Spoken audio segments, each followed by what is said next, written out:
Hi friends, आज हम लोग डिस्कस करेंगे एक इम्पॉर्टेंट टॉपिक के बारे में जिसका नाम है सेकंड गल्फ वार, या इसको एक तरीके से इराक वार भी कहते हैं। तो अब हम इसके बैकग्राउंड में जाते हैं, तो पहले हम चर्चा कर लेते हैं कि फर्स्ट गल्फ वार क्या था।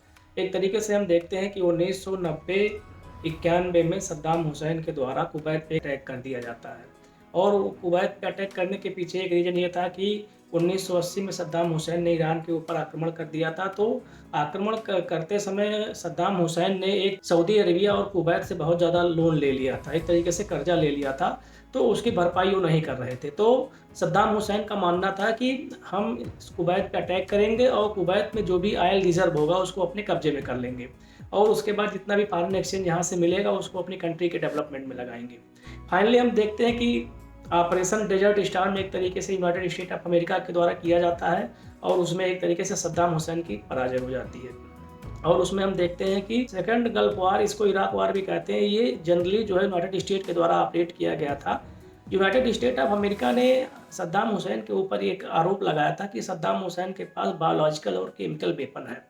इसी संदर्भ में हम देखते हैं कि सद्दाम हुसैन के ऊपर ये आरोप लगाते समय यूनाइटेड स्टेट जनरल असेंबली में ये भी कहता है कि सद्दाम हुसैन के पास, हमारे पास पुख्ता प्रमाण है कि सद्दाम हुसैन के पास बायोलॉजिकल और केमिकल वेपन है।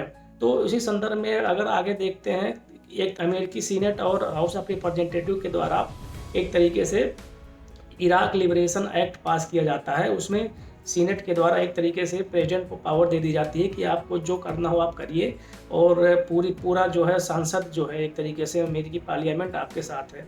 उसी समय हम देखते हैं कि वहाँ के प्रेसिडेंट उस समय होते हैं Bush administration, George W Bush कर रहा होता है। उसने एक तरीके से यूनाइटेड स्टेट की मिलिट्री को ऑपरेट करने की एक तरीके से इजाज़त दे दी, और उसमें हम देखते हैं कि उस ऑर्डर में एक तरीके से जो ऑर्डर दिया गया था उनके द्वारा, उस ऑर्डर में हम देखते हैं कि इराक के इन्वेजन की बात की गई थी अमेरिकन मिलिट्री के द्वारा।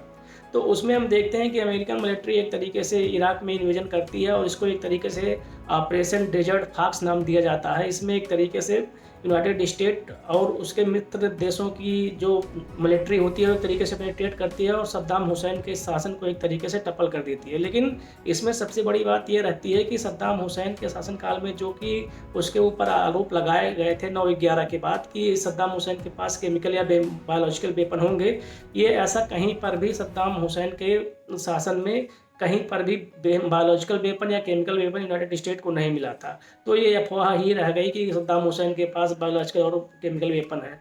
अंत में हम देखते हैं कि सद्दाम हुसैन को यूनाइटेड स्टेट की फोर्सेस जो है एक तरीके से पकड़ लेती हैं, और उनके ऊपर बाद में ट्रायल चलाया जाता है, और सन 2006 में सद्दाम हुसैन को एक तरीके से फांसी दे दी जाती है।